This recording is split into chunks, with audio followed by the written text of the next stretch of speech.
Magandang araw na naman pong muli sa inyong lahat mga ka-vlog, boss, idol, regular viewer, silent viewer, at kasama na rin po ang lahat ng mga OFW. Ang gagawin ko po ay magkukontak cleaning po ako ng ignition switch at saka yung combination switch po ng mga lightings. So pag minsan po kasi yung nagiging problema po ng sasakyan ay nandito lang po nang gagaling sa ignition switch na to. Dito po sa mga terminals na to, lalong lalo na po pag luma na po yung sasakyan. Ayan po.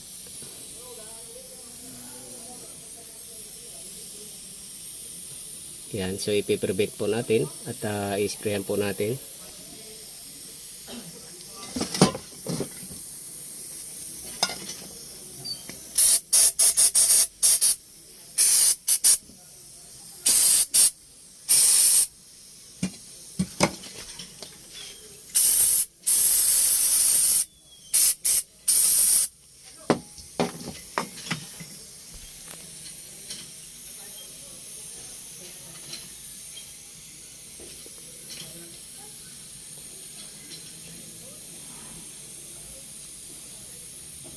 Pag minsan po kasi yung problema po ng isang sasakyan ay nandito lang po nang galing sa mga terminals na to. Lalong lalo na po pag luma na yung sasakyan ninyo. So hindi po lahat ng problema ay mayroon pong problemang pyesa po kagad ang papalitan natin. Hindi po pag minsan nandito lang po sa mga terminals na to.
itong mga terminals po kasi na to ay hindi po natin kayang dukutin po ng papel diliha itong mga butas na yan.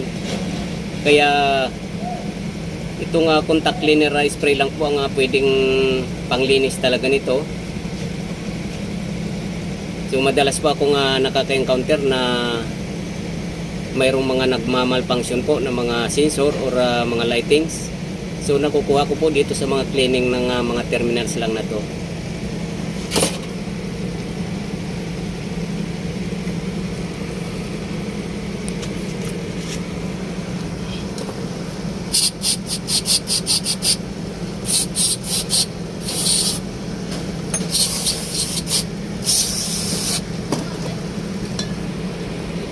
So sa mga bagong sasakyan po ay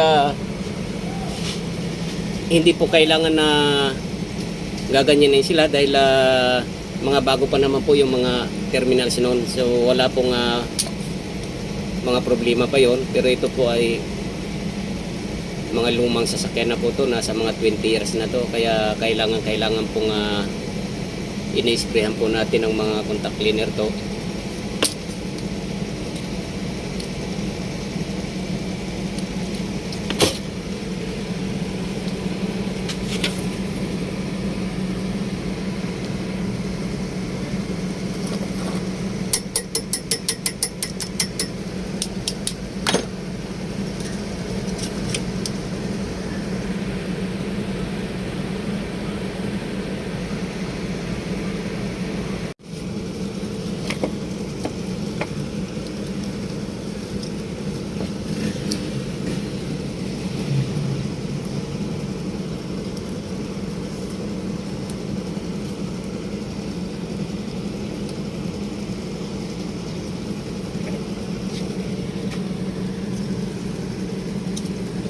So ayan na po, ayos na po siya. Ayan, so kahit pa paano po ay na-prevent na natin yung ignition switch at saka combination switch po ng mga lightings. So malaking bagay na po to para gumana po ng maayos yung mga wiring po ng sasakyan at ng maganda ang daloy ng power supply. So hanggang dito na lang po muna ang video kong ito. Please like, subscribe na lang po and hit notification bell para sa susunod na mga video. God bless all po.